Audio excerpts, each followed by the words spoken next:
যে কোনো মুহূর্তে বন্যায় দেখা যায় আঘাত আনতে পারে। এখন এই লিগে সবাইকে সাবধান থাকতে হইবে। বিশেষ করিয়া বন্যাটা উঠবে মুগো বাড়ির আশেপাশে দেখে একই লিগিয়া এই যে দেখেন খেপুপাড়া, মানে খেপুপাড়া বোঝেন তো, মুগো ওই যে কলাপাড়া কুয়াকাড়া অঞ্চলে মূলত এই খেপুপাড়ায় আশেপাশে বন্যাটা ঘটতে আছে, লাড়াছাড়া করতে আছে। এখন যে কোনো জায়গাতে যদি মুগোদেরকে দৌড় দেয় দেবে, কারণ ইন্ডিয়ার বা বাংলাদেশের সব চ্যানেল, বাংলাদেশের বিভিন্ন সাংবাদিকের আইয়ে নদীর পেরে গুড়গুড় খেলায় আর বন্যাটা কোনানে আছে এই একটু দেখানোর চেষ্টা করতে আছে।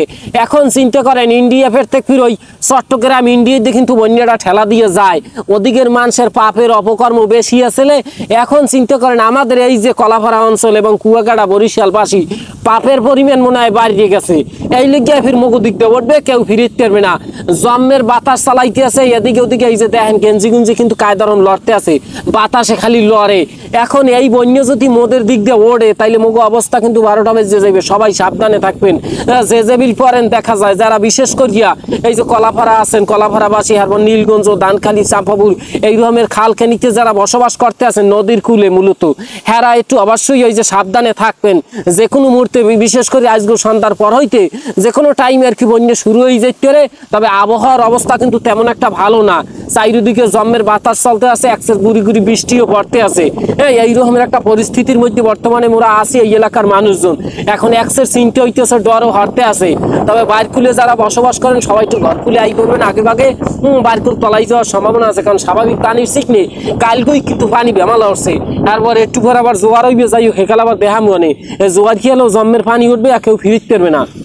চিন্তা করেন প্রত্যেক ফির ওদিক দিয়ে যায় ইন্ডিয়া কিন্তু ওই যে নাফার মানে একটু বেশি এই লেখা প্রত্যেক ফিরের বন্যাটা ইন্ডিয়ার দিয়ে চলিয়ে যায়, ইন্ডিয়ার দিয়েই চলিয়ে যায়। বাংলাদেশ কিন্তু এক ফিরও ওই ঢোকলেও চট্টগ্রাম অঞ্চল দিয়েই যায়। এ ফির কিন্তু মুগ এই যে কুয়াকাটা মংলা সমুদ্র বন্দর যেটাকে বলে পায়রা বন্দর, সেখান থেকে খুব কাছাকাছি আছে। এখন এই যে রেমাল নাকি, এই রেমাল যদি মুগ ওই দিক দেয় তাহলে মুগ অবস্থা খুবই 12টা। অবশ্যই আমরা যারা ভিডিওটা দেখবেন দোয়া টোয়া করছেন মুগ লইয়া। আর একসের ওই যে যারা বাইর খুলে বসবাস করতে আছেন আশ্রয়স্থান যদি আশেপাশে থাকে সেখানে চলে যাইবেন, কারণ রাইতে যাইতে কিন্তু রিস্ক আছে। অবশ্যই সন্ধ্যার মধ্যে সবাই যে যার মতো করে একটু ভালো স্থানে যাইবেন। দেখো ঘরের আশেপাশে বড় বড় গাছ আছে দেখা যায়, পড়িয়ে যাওয়ার সম্ভাবনা থাকে, হ্যাঁ অবশ্যই ঘরের আশেপাশে দিয়ে যাইবেন।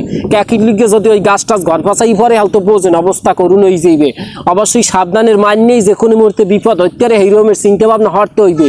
2007 সালে বন্যার কথা মনে আছে, এখন তো সব মুখ এদিক দিয়ে গেছে, এখন তো অন্য অঞ্চলে যায় নাই। এই রকমের একটা পরিস্থিতি হইলে একসের দেখা যায় ওই যে ঝামেলা হয়ে যাইবে। হেলিগে কই কি অবশ্যই সবাই এককালে সতর্কতার সাথে বিভিন্ন জায়গায় যাই আশ্রয় গ্রহণ করবেন। অবশ্যই কথাটা ভালোভাবে খেয়াল করছেন, কারণ বিপদ হইতে কিন্তু সময় লাগে না। সবাই সাবধানে থাকবেন, ধৈর্য ধরবেন।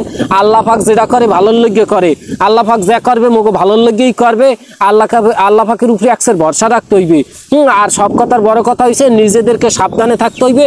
সবাই সাবধানে থাকবেন। এই অঞ্চলের মানুষজন যারা আছেন সবাই জম্মে সাবধানে থাকার চিন্তা ভাবনা করবেন। যাই হোক, ভালো থাকেন, সুস্থ থাকেন। আবারও সাথে কি অবস্থা হয় আমি একটু লাগে শেয়ার করতে আসি। আজকে এখন এই পর্যন্তই।